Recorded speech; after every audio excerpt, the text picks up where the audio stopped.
नमस्कार। आप देख रहे हैं दूरदर्शन के साथ कार्यक्रम कृषि विशेष में आप सभी का स्वागत है। मैं हूं आपके साथ मोनालिसा।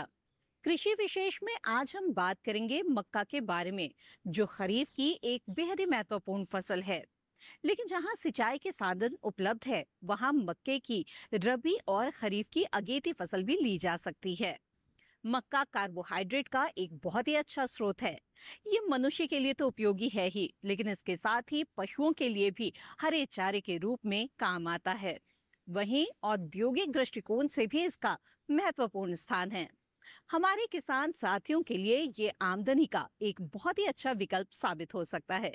तो आइए आज कृषि विशेष में जानते हैं मक्का की खेती के बारे में। कार्बोहाइड्रेट, प्रोटीन और विटामिनों से भरपूर मक्का शरीर के लिए ऊर्जा का अच्छा स्रोत है। इसके साथ मक्का शरीर के लिए आवश्यक खनिज तत्वों जैसे कि phosphorus, magnesium, manganese, zinc, copper, iron इत्यादि से भी भरपूर फसल है। चपाती के रूप में भुट्टे सेंककर, मधु मक्का को उबालकर कॉर्नफ्लेक्स, पॉपकॉर्न और मक्के के दानों के चाट के रूप में। इसके साथ साथ अब मक्का का उपयोग कॉर्ड ऑयल के लिए भी होने लगा है। लगभग 65% मक्का का उपयोग मुर्गी और पशु आहार के रूप में किया जाता है। साथ ही साथ इससे पौष्टिक चारा प्राप्त होता है, जिसे पशुपालक पशुओं को चारे के रूप में खिलाते हैं। अच्छे दामों पर वे किसान से इसे खरीदते हैं। औद्योगिक दृष्टि से मक्का से chocolate, lotion, starch, corn syrup आदि बनने लगा है। ऐसे में अगर किसान मक्के की वैज्ञानिक विधियों द्वारा खेती करें और समय समय पर विशेषज्ञों की सलाह लेते रहें, तो मक्के की फसल से अच्छी पैदावार हासिल कर सकते हैं। लगातार अगर हम धान, गेहूं और धान लेते हैं तो उसके कई सारे दुष्प्रभाव हम देखने को मिल रहे हैं। जैसे एक दुष्प्रभाव तो ये है कि जो हमारी मिट्टी की जो उर्वरा शक्ति है वो बहुत ही कमज़ोर होती जा रही है। दूसरा ये है कि जो हमारा पानी का जो जल स्तर है वो बहुत नीचे चला गया है। कई क्षेत्र ऐसे हैं यहाँ हमारे उधम सिंह नगर में जो कि ब्लैक जोन के लेवल में आ गए हैं, उनका पानी का स्तर काफ़ी गिर गया है। और तीसरा कारण ये है कि इसमें जो मीथेन का स्तर है, जो हानिकारक गैसें हैं, वो भूमि से निकल के वातावरण में जो है ओजोन लेयर को नुकसान करती हैं। और एक अलग नुकसान ये होता है कि जो हम लोग मुख्य धान लगाते हैं, जो कि हम जुलाई में धान का रोपण करते हैं, उस धान में कीड़े और बीमारियों का प्रकोप काफ़ी होता है। इसलिए प्रयास ये किया जा रहा है कि जो गर्मी वाला धान है उसको इस क्षेत्र में ना लगाने के लिए किसानों से कहा जाए।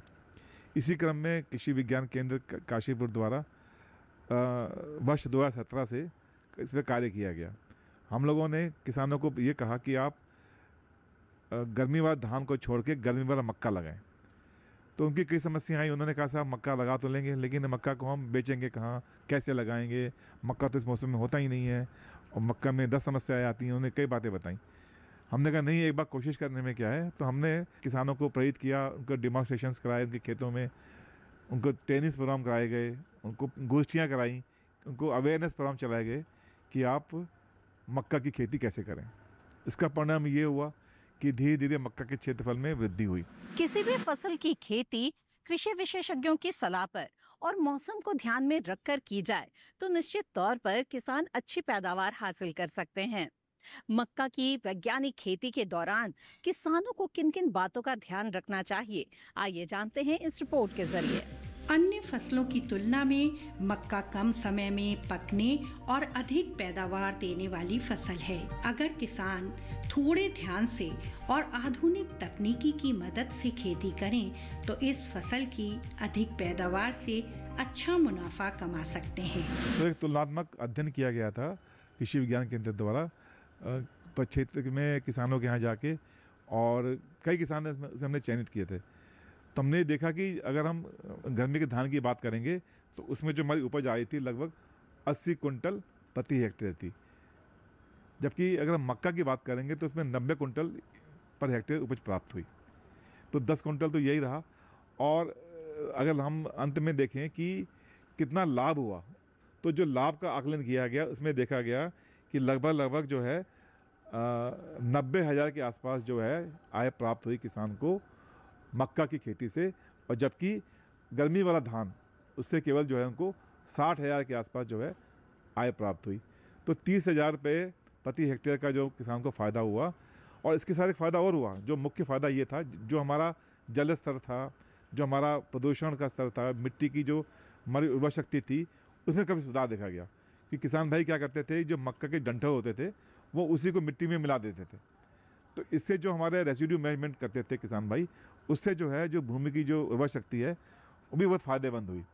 तो एक ये बहुत ही अच्छा प्रयास था कि इसको किस तरह से हम जो है गर्मी के धान को कम करें और गर्मी के मक्का को बढ़ाएं, क्योंकि अगर हम आज एक प्रयास नहीं करेंगे तो आने वाली जो नस्लें हैं वो निश्चित रूप से ये कहेंगे साहब किसान भाइयों ने या वैज्ञानिकों ने इस क्षेत्र में काम नहीं किया।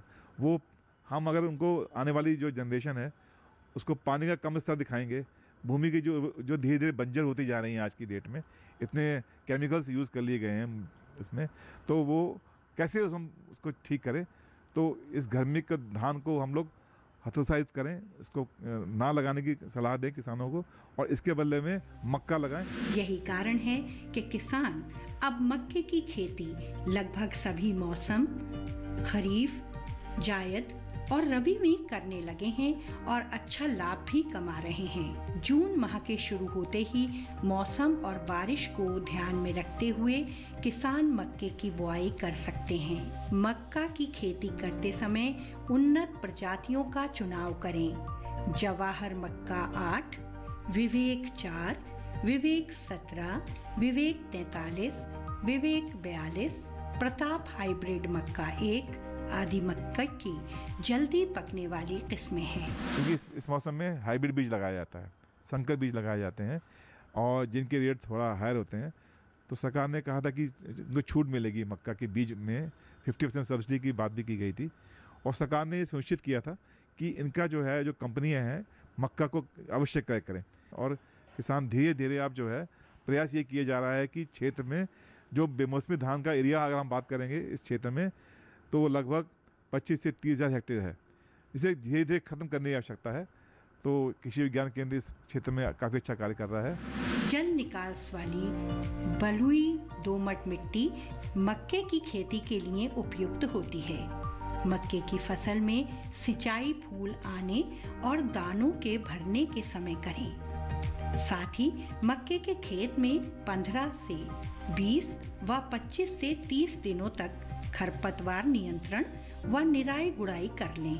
पहली जुताई मिट्टी पलटने वाले हल से और दूसरी और तीसरी जुताई रोटावेटर की मदद से करें। मक्के की फसल का कीट से बचाव करें। मक्का में लगने वाले प्रमुख कीट धब्बेदार तना भेदक कीट, गुलाबी तना भेदक कीट होते हैं। इसके अलावा पत्तियों का झुलसा रोग और तना सड़न जैसे रोगों के होने का खतरा होता है। फसल को शुरुआती अवस्था में रोगों से बचाने के लिए बीज उपचार करें। साथ ही समय समय पर विशेषज्ञों की सलाह पर उचित दवाओं का छिड़काव करें। जहां एक तरफ किसान हित में सरकार कई तरह की योजनाएं बनाती हैं, तो वहीं किसानों की समस्याओं के हल के लिए कृषि विज्ञान केंद्र और कृषि विश्वविद्यालय के कृषि वैज्ञानिक बहुत ही अहम भूमिका निभाते हैं। आइए जानते हैं कि मक्का की खेती के लिए सरकार और कृषि वैज्ञानिकों द्वारा क्यों प्रोत्साहन दिया जा रहा है।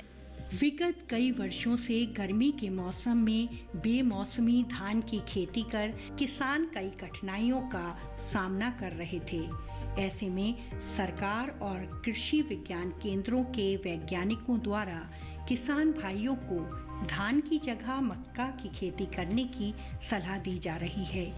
इस विषय पर जानकारी देते हुए उत्तराखंड के कृषि विभाग में कार्यरत सहायक कृषि अधिकारी कैलाश चंद पंत ने बताया कि धान की फसल में पानी की खपत ज्यादा होती है। इसकी जगह पर मक्के की खेती करने के लिए इनके द्वारा किसानों को प्रोत्साहित किया जा रहा है। शुरुआत में किसानों को काफी परेशानियों का सामना करना पड़ा। पहले किसान 1 या 2 एकड़ वातावरण में ही मक्के की फसल लगाते थे। लगातार कड़ी मेहनत और वैज्ञानिकों की सलाह पर किसान भाइयों ने सफलता हासिल कर ली है। अब उनकी मक्के की फसल 80 एकड़ खेत में होने लगी है। इसका मुख्य कारण मक्के की फसल में पानी की कम से कम खपत, उर्वरकों और खाद का कम से कम लगना है।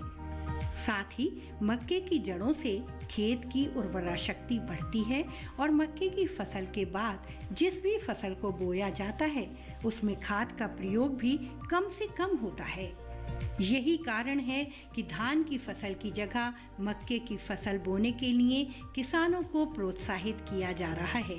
किसान धान की डिकॉल्ट, सिमसिम और पाइनियर प्रजातियां लगाकर अच्छा लाभ कमा सकते हैं।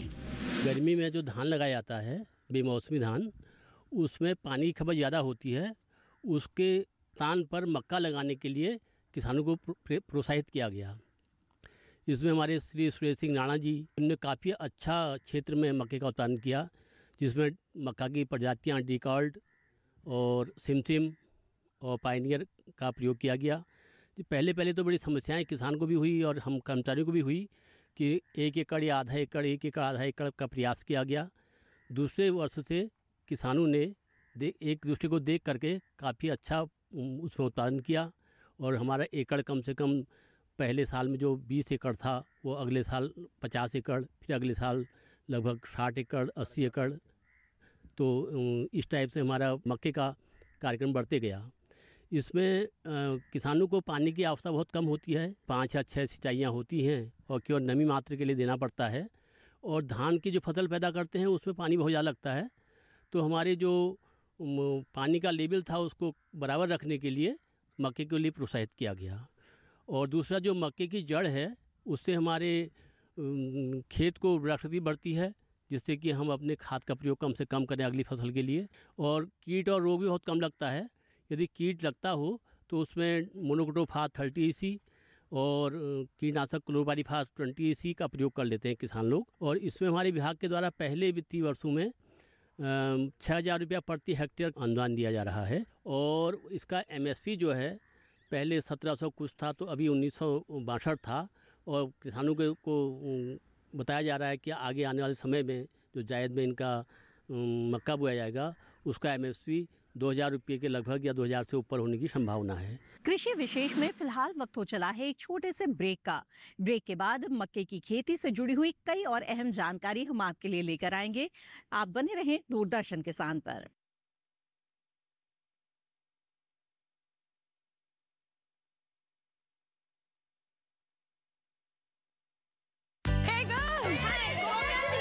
आज तो पार्टी चाहिए। पहले चैंपियन के साथ सेल्फी लेंगे।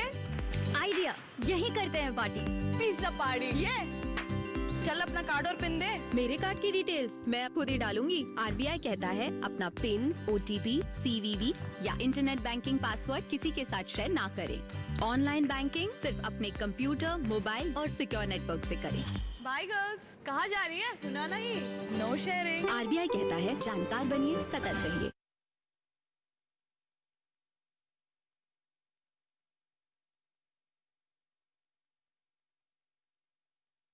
ब्रेक के बाद आप सभी का फिर से स्वागत है। आइए अब कार्यक्रम कृषि विशेष में हम आपको एक ऐसे किसान से मिलवाते हैं जिन्होंने कृषि विशेषज्ञों की सलाह को माना और मक्का की खेती को अपनाया। उत्तराखंड के सुरेश राणा ने किस तरह से कृषि विशेषज्ञों की सलाह के अनुसार मक्का की खेती के जरिए अपार सफलता हासिल की, आइए जानते हैं उनसे मिलकर। सुरेश राणा जिला ऊधम सिंह नगर उत्तराखंड के रहने वाले एक सफल किसान हैं।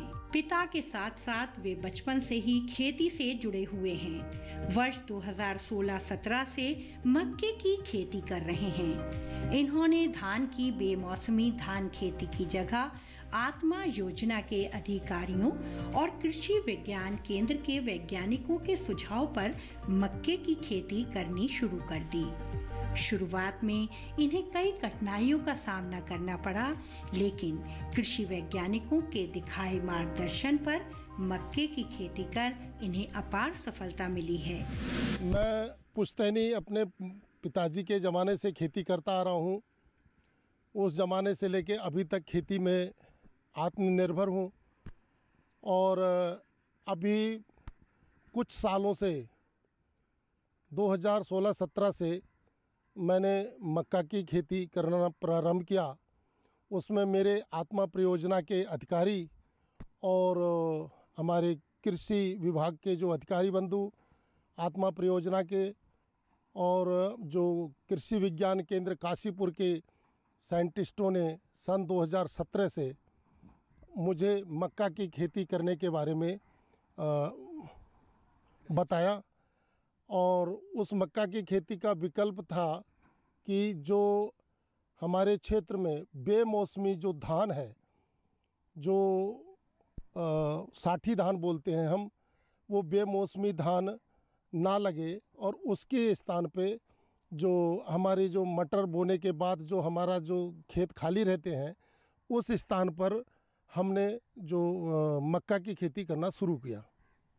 और कृषि विभाग के जो आत्मा परियोजना के अधिकारियों के द्वारा और हमारे जो साइंटिस्ट हैं केवीके के, उन्होंने हमको सन 2017 से ये खेती करना शुरू किया।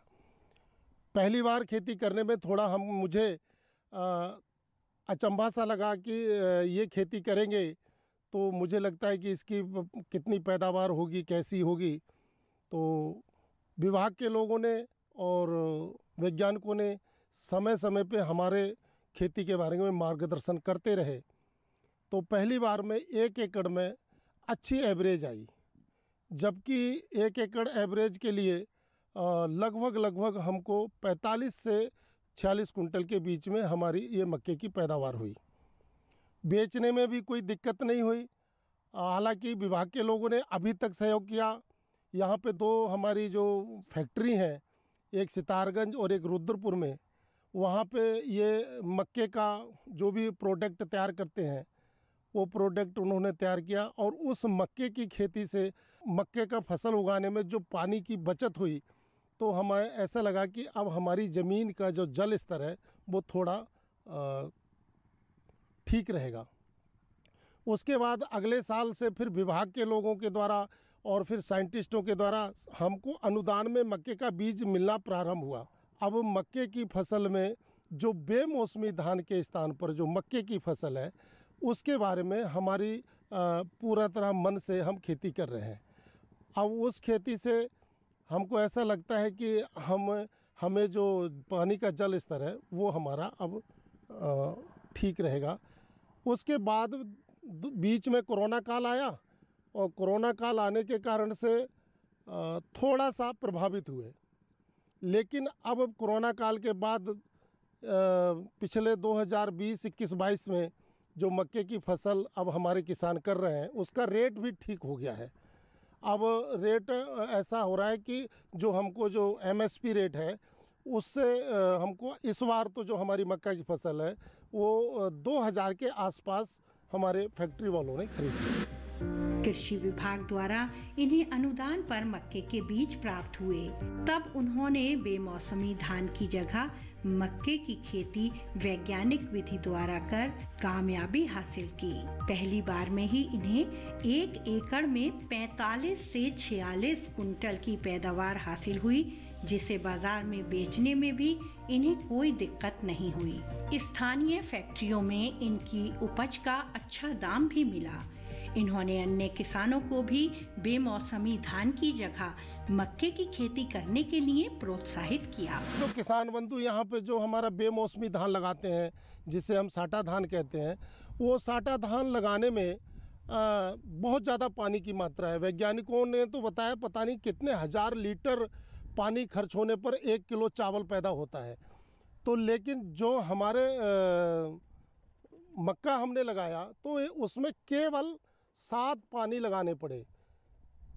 फरवरी की प्रथम सप्ताह में मक्के की बुवाई करते हैं और उसके बाद नाली विधि से बुवाई करते हैं। वो जो नाली विधि से बड़ा एक सिस्टम से साइंटिस्ट लोगों ने मुझे बताया, तो हम यहाँ पे जो भी है मक्का की फसल वो नाली विधि से बुवाई करते हैं और उसमें पानी भी बस नाली में ही छोड़ते हैं। पूरा खेत को डुबाना नहीं, पूरा खेत को भिगाना नहीं, बस नाली में वो थोड़ा सा रहता है और उसके बाद हम 6-7 पानी लगाने पर बीच में हो सकता है थोड़ी बहुत बारिश हो जाती है, तो ये 120 दिन की फसल है। तकरीबन हमारे 120-15 दिन में ये फसल हमारी कट के हमारे पास आ जाती है।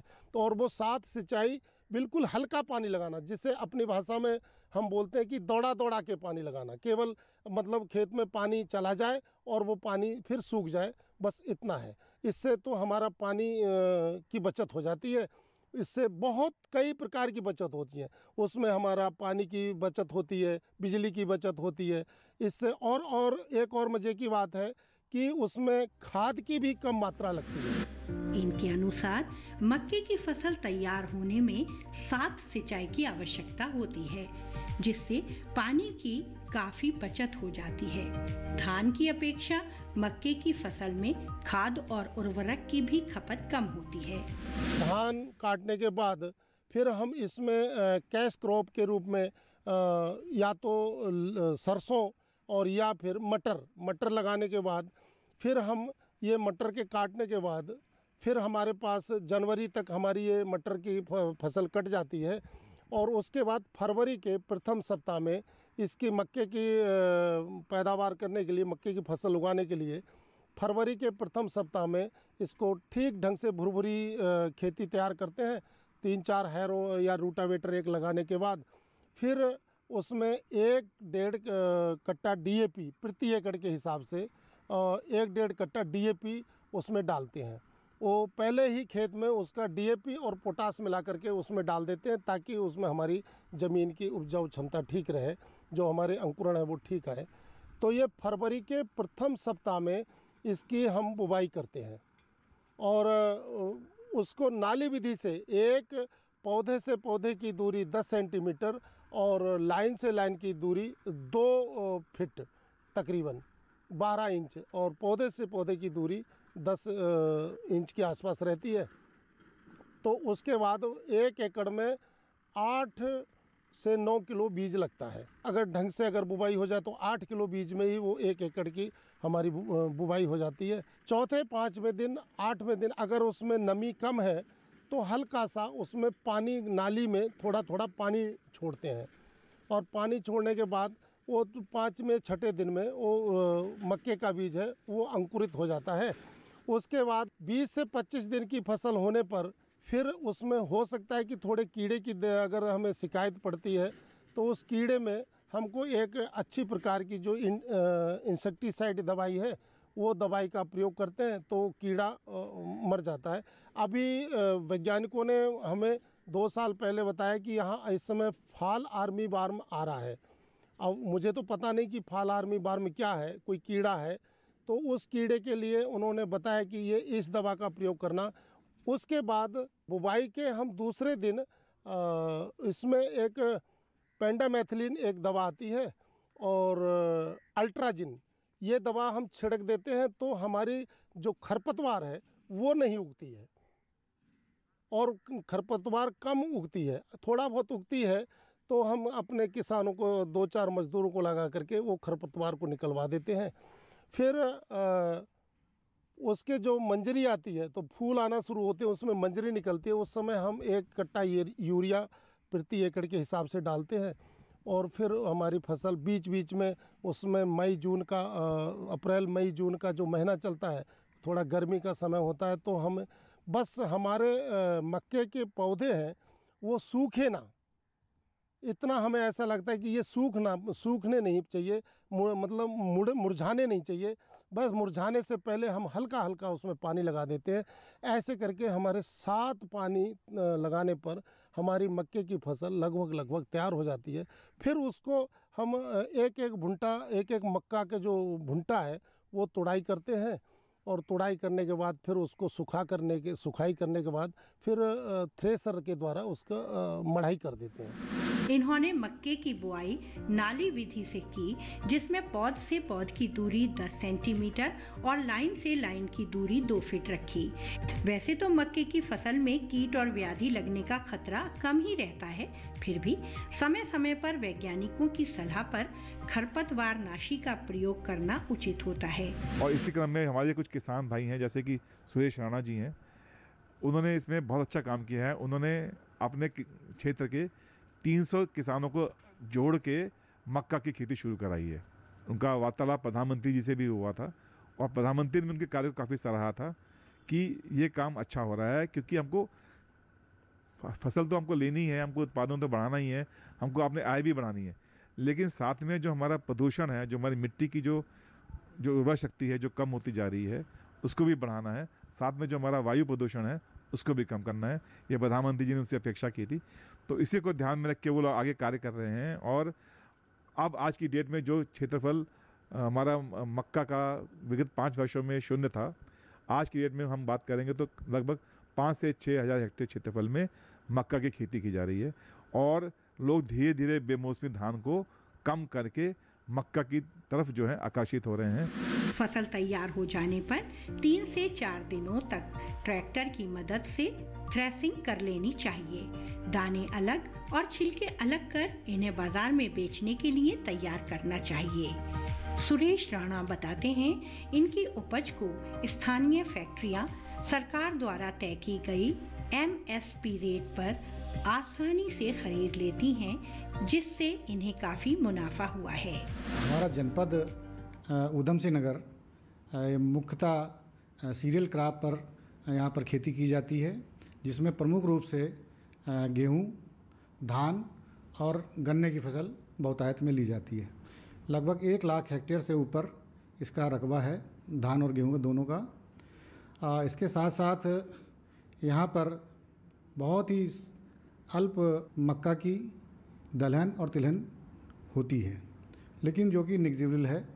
और यहाँ पर बेमौसमी धान की खेती हमारे कैसका भाई करते हैं, जिससे कि समस्या उत्पन्न हो जाती है। एक तो प्रदूषण होता है और दूसरा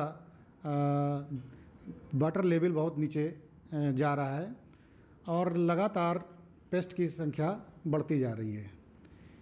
इसमें कृषि विभाग के द्वारा मक्के की खेती को प्रोत्साहन किया जा रहा है, जिसमें किसान भाइयों को अवेयर किया जा रहा है कि आप धान की फसल ना लगा करके मक्के की खेती करें, कि जिससे कि ग्रीष्मकालीन धान को हतोत्साहित किया जा सके।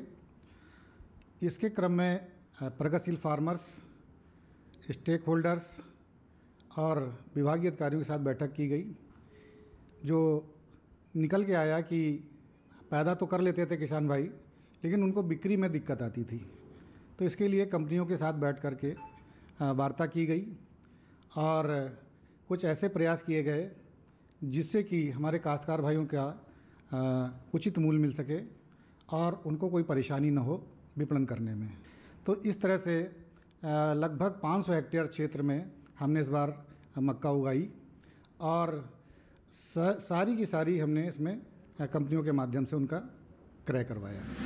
वैज्ञानिक विधि द्वारा किसी भी फसल की खेती करना बेहद लाभप्रद साबित होती है।